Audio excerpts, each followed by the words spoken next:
वो है कि क्या फर्क होता है एक रियल गुरु। तो एक सबसे पहले तो फर्स्ट थिंग ये आई कि रियल गुरु सर वो होता है जो निस्वार्थ करे कुछ भी। मतलब अगर रियल गुरु मतलब सर, अब मैं सर क्या एक रियल लाइफ एग्जांपल दे सकता हूँ किसी का? हाँ हाँ बताइए ना। मतलब सर मैंने आपको गुरु माना है। किसी का बोल के मेरा ही दे दिया एग्जाम्पल। क्योंकि आपको पता है आप मेरा बोलते तो मैं मना कर देता है ना। हाँ चलो कोई बात नहीं, बोल दो, आगे बोल दो। एक्चुअली सर मैंने आपको ही माना है सर, और किसी का कैसे कह सकता हूँ? हाँ, क्योंकि मैंने आपको ही सुना है सर। आपसे मैं जो भी सीखता हूँ, और मतलब कोई भी गुरु हो, अगर आपकी जगह कोई और हो या आप हो, तो सर अगर कोई और होगा तो मुझे लगता है कि वो इंसान कुछ चीज़ों में सर अपनी वो सेल्फलेसनेस नहीं रहेगा। अच्छा एक बात बताइए, ये भी तो हो सकता है कि आपने मेरी बात करी तो मैं अपनी बात करता हूँ, ये भी तो हो सकता है कि ये मेरी मार्केटिंग स्ट्रैटेजी हो बहुत बड़ी, कि मतलब आप लोगों को ऐसे दिखा करके कि मैं फ्री में कर रहा हूँ, सेल्फलेस होकर के कर रहा हूँ, और पीछे हो सकता है मेरा भी कोई मोटिव हो। लेकिन सर मुझे ऐसा आज तक फील नहीं हुआ कि आप अपने लिए सोच रहे हो। एक्चुअली एक स्टूडेंट को फील हो जाता है सर। मतलब अगर किसी का आप किसी के गुरु हो तो एक इंसान को फील हो जाता है। मैं आपको 6 साल से फॉलो कर रहा हूँ, तो 6 साल में तो इतना तो समझ में आ जाता है वीडियोस देख के कि इनका क्या मोटिव है मेरे को लेके। तो सर मुझे आज तक ऐसा कभी फील नहीं हुआ कि आपका इसके पीछे कोई मोटिव होगा। इतने सालों में 10-12 सालों में अगर कोई मोटिव होगा भी तो उसमें भी हमारा ही भला होगा। सर मैं नेगेटिव और पॉजिटिविटी में ऐड करना चाहूँगा। एक जो टीचर होता है वो नेगेटिविटी भी बताता है, तो उसमें भी कहीं ना कहीं हमारे पीछे एक, उस नेगेटिविटी के पीछे एक पॉजिटिविटी छुपी होती है। लाइक यूपीएससी में 1000 वैकेंसीज आ रही हैं, उसमें 10 लाख बंदे फॉर्म भर रहे हैं। तो अगर हमें एक टीचर बता रहा है कि उस एरिया से आपको मतलब अपने आप को ये इतना सिक्योर करना है कि आप अगर उसमें कंफर्टेबल हैं उसको क्रैक करने के लिए, तो आप उसमें जा सकते हैं, otherwise you can quit that field. मतलब बिना ये देखे कि उसके होने की पॉसिबिलिटी है भी या नहीं है, और बिना ये देखे, एक और यहाँ पे इंपॉर्टेंट पॉइंट है, बिना सामने वाले के दर्द को समझे, जिसको कंपैशन बोलते हैं, कि हो सकता है वो जो सामने वाला इंसान है वो यूपी या बिहार के किसी ऐसे गांव से आ रहा हो जिसके पास में इतना पैसा भी नहीं हो कि वो चैन से 2 या 3 वक्त की रोटी खा सकता है, वो और उसकी फैमिली, और उसके पिताजी खेत बेच करके उसको पैसा दे रहे हैं कि जा बेटा करके आ। जो सक्सेस की रेशियो है ना, मतलब 100 बच्चों ने फॉर्म भरा तो मानो 1 या 2 का सिलेक्शन हुआ। तो जब रिजल्ट आता है ना सर, तो जो 1 का सिलेक्शन हुआ उसको तो आपने दिखा दिया, लेकिन जिस 99 का नहीं हुआ वो कहाँ रह गए, that is the main point. तुम उसको पकड़ो ना। मैं अपनी एक्सपीरियंस बता रही हूँ। Prelims cleared, mains cleared, cut off से आपके 17-18 मार्क्स हायर हैं। आप इंटरव्यू, मॉक इंटरव्यू दे रहे हो, आपको उसी कोचिंग वाले के जो मॉक इंटरव्यू ले रहे हैं वो कह रहे हैं प्रिया यू आर एक्सेप्शनली वेल, और आप ऐसे क्लाउड 9 पे होते हो कि भाई मेरा तो हो ही रहा है, और आप देकर भी मस्त आते हो। जब रिजल्ट आता है और आपसे एकदम घटिया का हो जाता है, और जो आपके अंदर वो गुस्सा होता है ना कि आप बचपन से इतना पढ़ा, इतना वक्त दिया इस दिन के लिए, ठीक है, तो फिर क्यों ही करनी है यार पैसा भी नौकरी? दिया, सिर्फ वक्त पैसा नहीं दिया। और पेरेंट्स यार कब से बचपन से आस लगा के बैठे हैं, एक दिन लाएगी, एक दिन लाएगी, और मैं कहीं गलत नहीं हूँ, मैंने अपना 110% दिया। क्या इसको इस तरीके से कह सकते हैं, आपने जो बोला कि जो रियल टीचर है या रियल गुरु है या कोई भी है, उसको सिर्फ इसकी परवाह नहीं होती है कि मेरे यहाँ से जो कुछ स्टूडेंट्स निकले हैं उसमें से मानो 1-2 ने या 10 ने कुछ कर लिया है और उनको स्टार बनाया जाए, उनको हाईलाइट किया जाए, बल्कि उनको उनकी ज़्यादा परवाह होती है जिनका कुछ नहीं हुआ है। क्या ये पहचान नहीं है एक रियल इंसान की और एक फेक इंसान की? सर एक पॉइंट जो हो सकता है रियल गुरु और फेक गुरु के बीच में डिफरेंस का, कि वो उनके जो मेथड्स होते हैं जो वो सिखाते हैं उनमें वो क्वेश्चनिंग का गैप नहीं देते। अगर कोई गुरु क्वेश्चनिंग का गैप दे कि आप मेरे मेथड्स को क्वेश्चन कर सकते हो, या फिर कोई सेटिस्फाइंग आंसर दे अगर कोई इंसान क्वेश्चन पूछता है, तो वो आई थिंक जेन्युइन गुरु होगा। बट फेक गुरु वो हो सकता है जो बोले कि मेरा मेथड है वो सही है और आप क्वेश्चन नहीं कर सकते, आपको यही फॉलो करना पड़ेगा। और जो लोग उनको फॉलो करने लग जाते हैं, उनके ऑरा के पीछे भागने लग जाते हैं, वो क्वेश्चन नहीं करते, वो फेक गुरु के ट्रैप में फंस जाते हैं। अच्छा, क्या ऐसा हो सकता है कि उस गुरु के पास में हर क्वेश्चन का आंसर हो? नहीं। तो जब उसके पास में उस क्वेश्चन का आंसर नहीं होगा तो वो क्या करेंगे? एक्नॉलेज करेंगे, बोल देंगे कि मेरे पास में इस क्वेश्चन का आंसर नहीं है, हाँ, ये मेरी फील्ड से रिलेटेड नहीं है। हाँ। और जो फेक गुरु होगा वो क्या करेगा? वो वापस से उनको अपने मेथड्स के ले जाएगा घुमा फिरा कर, हाँ, उसको टाल देगा, राइट, और उसको क्वेश्चन करने का गैप ही नहीं देगा, या फिर अपनी हाँ, जो ऑडियंस है, जो उसके हाँ, स्टूडेंट्स हैं, उनको डम हाँ, बना देगा। Majority of people now fake gurus हैं, उनको भी ये बात पता है अच्छे से। अब आप फर्क कैसे करोगे कि जो फेक गुरु होगा वो इंटरेस्टेड नहीं है आपके क्वेश्चन में, वो इंटरेस्टेड है अपना जो वो आपको बेचना चाहता है, चेपना चाहता है, उसमें वो घुमा फिरा करके आपको वहीं ले आएगा। Yes sir. कि आपकी ये प्रॉब्लम है, ठीक है, तो पूरी दुनिया में और क्या क्या सॉल्यूशंस है, ये बेकार है, बेकार है, बेकार, ये बढ़िया है, यही एक सॉल्यूशन है, ये करो सब ठीक हो जाएगा। और दूसरा आपने वर्ड यहां पे यूज किया ऑरा। ये ऑरा क्या होता है मैं जानना चाहूंगा, ये ऑरा क्या होता है? मतलब जैसे हम लोगों के दिमाग में इमेज भी बनी हुई है कि जो गुरु होते हैं उनके पीछे यहाँ पे लाइट होती है, ये होती है, वो होती है। क्या ये सब सच में होता है या नहीं होता है? कभी आपने देखी है किसी के पीछे कोई लाइट या कुछ ऐसा ऑरा, या क्या क्या कैसे आप फील करते हो ऑरा को? सर लाइट तो नहीं होती ऑब्वियसली, बट वो उनकी इमेज ऐसी बनी होती है। Right. उनके जो कपड़े होते हैं और उनकी जो इमेज होती है, और क्योंकि बहुत सारे लोग उनके पीछे होते हैं, फॉलो कर रहे होते हैं, तो अलग से नजर आता है ग्रुप के अंदर। तो ऑरा बेसिकली कुछ नहीं है, एक इमेज है जिसको क्रिएट किया जाता है। एक रियल गुरु होगा वो कभी भी आपको हमेशा एसेंस पे फोकस करेगा, फाउंडेशन पे फोकस करेगा, आपकी जड़ें मजबूत करेगा लाइफ के लिए, क्योंकि ultimately everything is part of life. I personally believe this thing. और जो फेक गुरु होगा वो कभी भी इन चीज़ों पे फोकस नहीं करेगा। दे विल कि वो सोचेंगे कि ये जल्दी आए, इसको जल्दी अमीर बना। आप सच नहीं सुनना चाहते हो तो गलती उनकी नहीं है जो आपको बेवकूफ बना रहे हैं, क्योंकि वो भी आप में से ही निकले हैं, आपसे अलग थोड़ी ना है। अच्छा चलो एक बात बताओ, सिंपल सा पूछता हूं, ईमानदारी से जवाब देना। अगर आपको कोई ऐसा फॉर्मूला मिल जाए कि आप भी यूट्यूब पे अपनी ऐड लगाओ और थोड़ा सा कुछ बोलो, उसके बाद में आपके पास में नोटों की बारिश होने लग जाए, आपके पास में लाखों रुपए महीने का आने लग जाए, कुछ हजार ऐड में लगाए और लाखों रुपए महीने के आ रहे हैं, छोड़ोगे क्या आप इस मौके को? तो आप ही तो वो हो। Is there a difference between a fake guru and a fake follower? तो जो रियल फॉलोअर होगा वो अट्रैक्ट होगा रियल गुरु की तरफ, बट ऐसे real seekers are very few. तो इस वजह से, क्योंकि डिमांड कम है ऐसे लोगों की, तो सप्लाई भी कम है। क्या हम जिंदगी लगा दें उन्हें ढूंढने के लिए?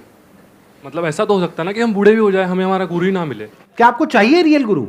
हमें हमारे लाइफ में प्रॉब्लम्स है कि हमें लगता है कि कोई हमें सॉल्व करे, उसमें हेल्प करे कोई। क्या कोई आपको हेल्प करेगा? आपने एक बात कही, देखो एक और आपकी मैंने वल्नरेबिलिटी को पकड़ा है यहां पर। आप चाहते हो आपकी लाइफ में प्रॉब्लम्स है, उसको कोई सॉल्व करे, कोई सॉल्व करेगा? सर नहीं करेगा, बट कोई पाथ तो दिखाए ना। आप क्या चाहते हो कि कोई हो जो आपकी जो प्रॉब्लम्स है उसका सॉल्यूशन निकालने में आपकी मदद करे। ऐसा कोई नहीं है इस दुनिया में।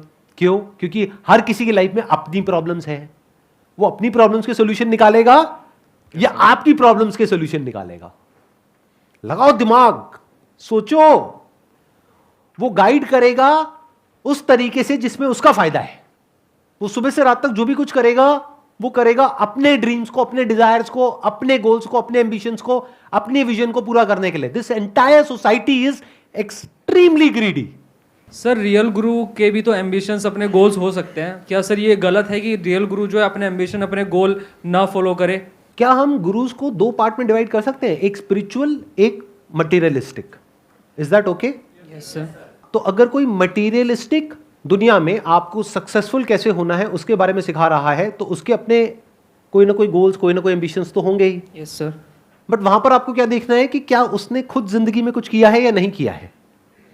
जैसे फॉर एग्जांपल वॉरेन बफेट है, वो अगर आज आकर के अपना कोर्स सेल करते हैं कि मैंने अपनी पूरी लाइफ में जो भी कुछ सीखा है वो इस कोर्स के अंदर है, जिसकी फीस है मान लो $500, तो क्या वो बुरा है?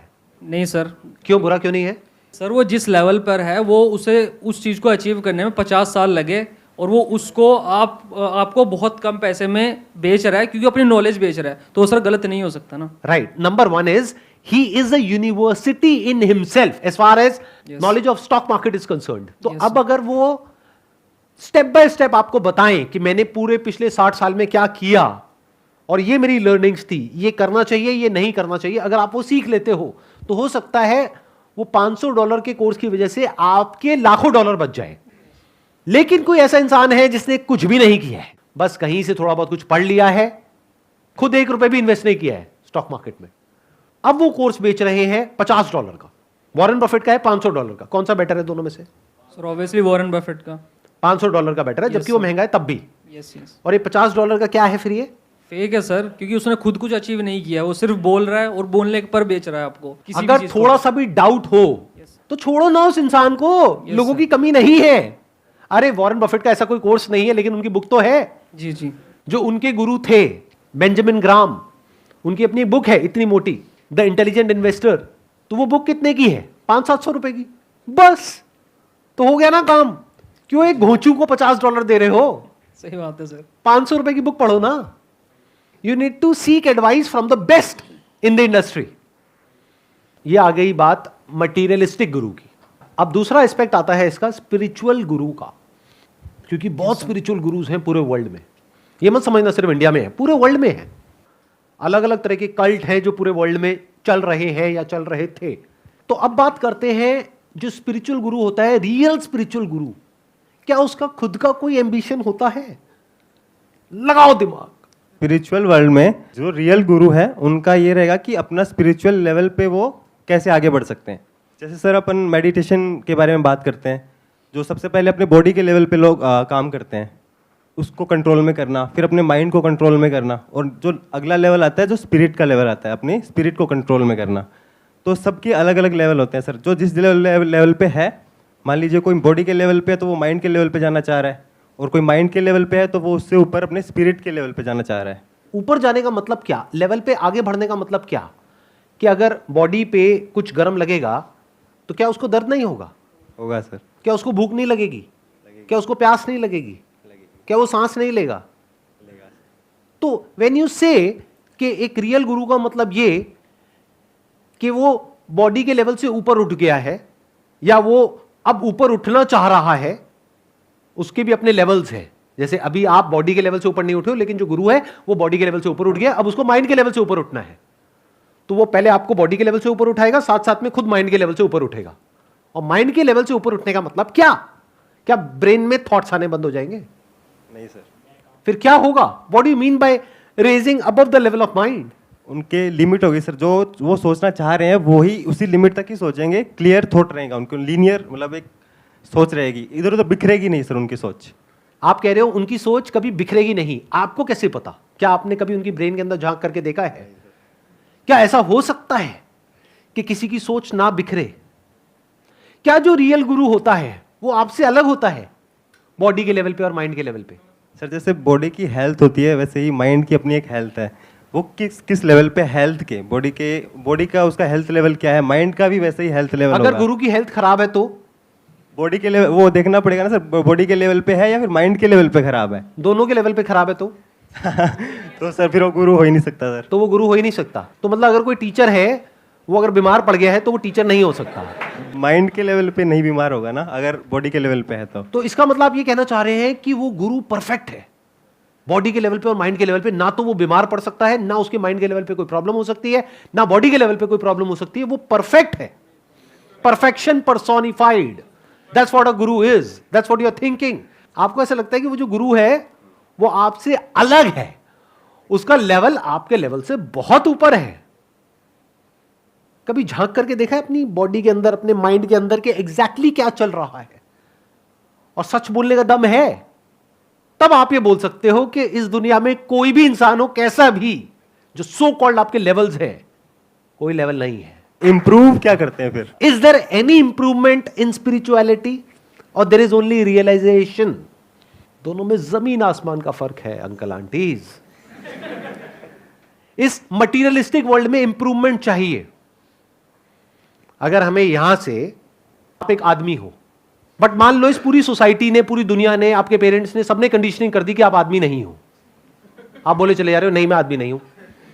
अब मैं आकर के कह रहा हूं कि नहीं आप आदमी हो। तो एक दिन ऐसा आता है कि जब आपने शीशे में जाकर के अपनी शक्ल देखी, आपने कहा दाढ़ी है, मूछें हैं, ये है, वो है, व्हाटएवर, जो भी आदमी के जो कैरेक्टरिस्टिक्स होते हैं उसके अकॉर्डिंग, ठीक है, आपने मतलब हंस क्यों रहे हो, कपड़े पहन करके देखा शीशे में, हाँ, तो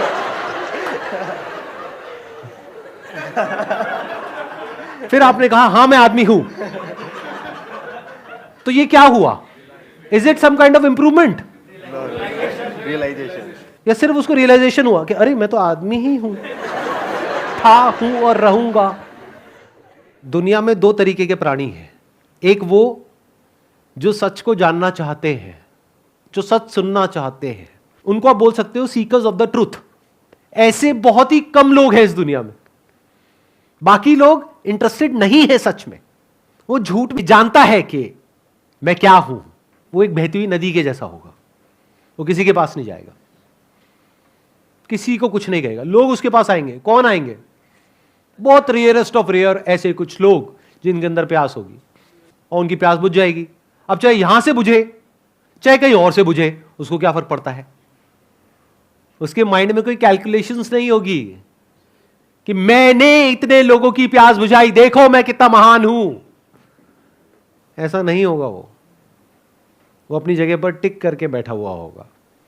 जिसकी नजरें होगी वो नजरें ढूंढ लेंगी, जिसके अंदर प्यास होगी वो पहुंच ही जाएगा। और वो सारी नदियां जाकर के एक ही समुद्र में मिलती है।